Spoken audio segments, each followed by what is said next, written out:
Баршаңызға қайырлы күн. Бүгін пеште піскен балық дайындаймыз. Видеоның соңына дейін қарап, менімен бірге болыңыздар. Балықтың іші сыртын жақсылап тазалап, осылай бөліктерге бөліп аламыз.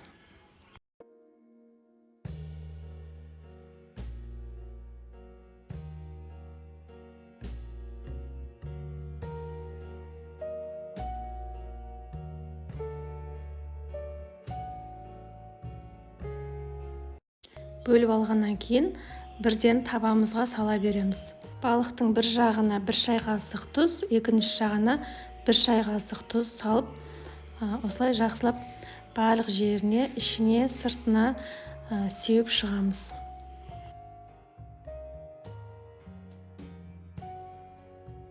Достар, егер де менің арнама тіркелмесеңіздер, тіркеліп, лайк басып, комментарий бөліміне өзіңіздің пікіріңізді жазып кетіңіз.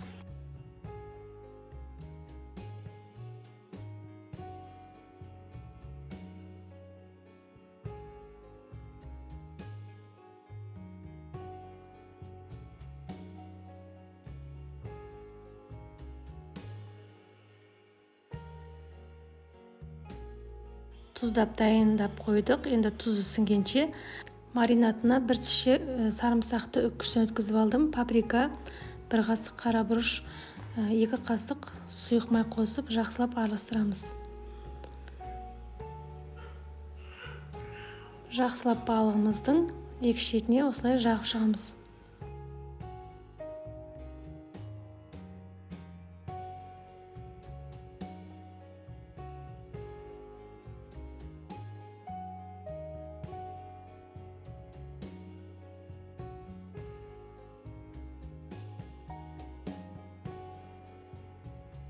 Жанына картошка қойып пісірсеңіздер де болады. 5-6 картошканы осылай ашып дайындап алдым. Одан кейін тұз, паприка, қара бұрыш, май, чеснок қосып, барлығын жақсылап араластырып, картошкамызға қосып араластыратын боламыз.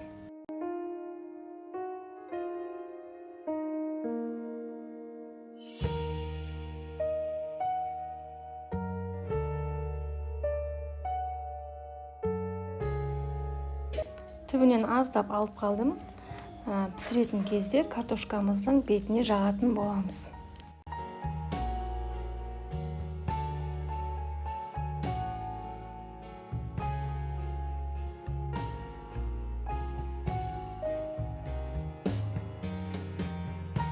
Барлығын қойып болғаннан кейін пленкамен жауып 1-2 сағатқа холодильникке сап қойсаңыздар, маринаты жақсы сіңеді. 2 сағат холодильникке қойып алдым. Енді пленкамызды алып тастап, жаңа алып қалған маринадымызды картошканың бетіне жағып, пешімізге сала береміз.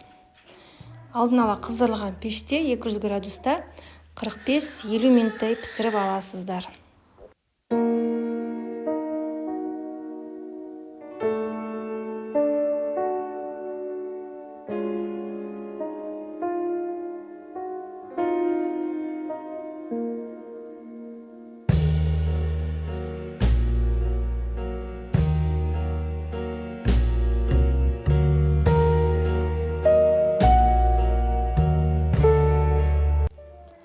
Қызып тұрған пештің ең жоғарғы бөлігіне жақындатып қоямыз. Осымен біздің балығымыз пісіп шықты. Өте дәмді, жұмсақ. Қонақтарыңызға да ұялмай ұсына берсеңіздер болады. Баршаңызға ас болсын. Менімен болғандарыңызға рахмет. Келесі видеоларда кездескенше сау саламатта болыңыздар.